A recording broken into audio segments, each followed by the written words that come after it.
오늘 전해드릴 무서운 이야기 춤추는 불은 어느 초겨울에 화창한 날에 일어난 실화입니다.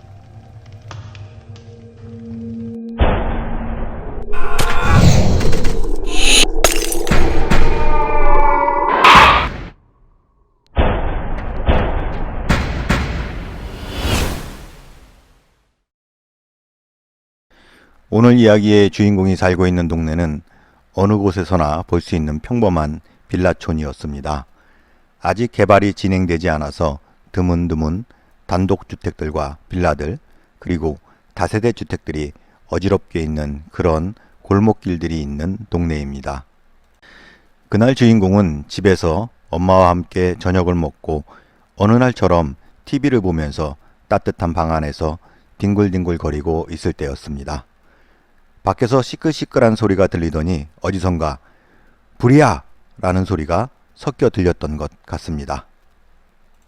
주인공과 주인공의 엄마는 무슨 일인가 싶어서 부랴부랴 밖으로 나가보니 마을 입구에서 가까운 2층 집에서 불이 나서 그 집 주변에 마을 사람들이 모여 있고 여기저기 아저씨들은 불을 끄기 위해서 이리 뛰고 저리 뛰고 하고 있었습니다.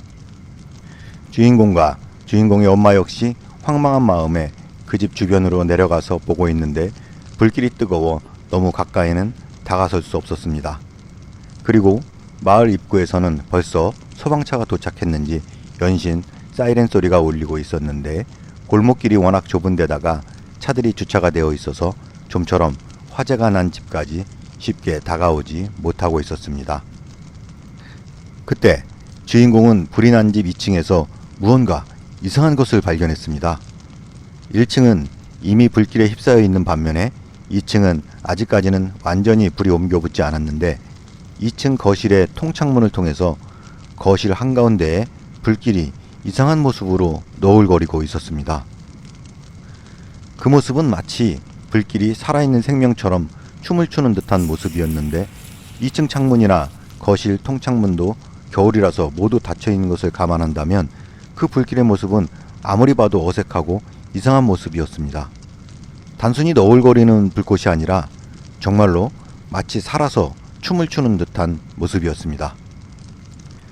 게다가 2층 다른 곳은 아직 불이 옮겨붙지 않아 멀쩡했는데 유독 거실 한가운데에서만 불길이 너울거리고 있는 것은 아무리 봐도 이상한 모습이었습니다. 주인공은 엄마에게 "엄마, 저기 불이 춤을 추고 있어" 라고 이야기했지만 엄마는 춥기도 춥고 화재 현장이니 위험하기도 해서 얼른 들어가자 하며 주인공을 억지로 끌고 집으로 돌아왔습니다.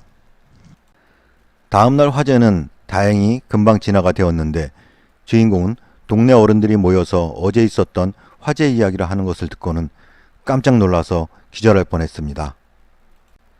주인공은 동네 어른들이 이야기하시는 내용을 통해서 어제 자신이 봤던 춤추는 불에 대한 정체를 확인할 수 있었습니다. "아니 근데 어제 어떻게 불이 난 거야?" "아, 왜 그 집에 이혼하고 아이들은 자살하고 혼자 살던 장씨 있잖여?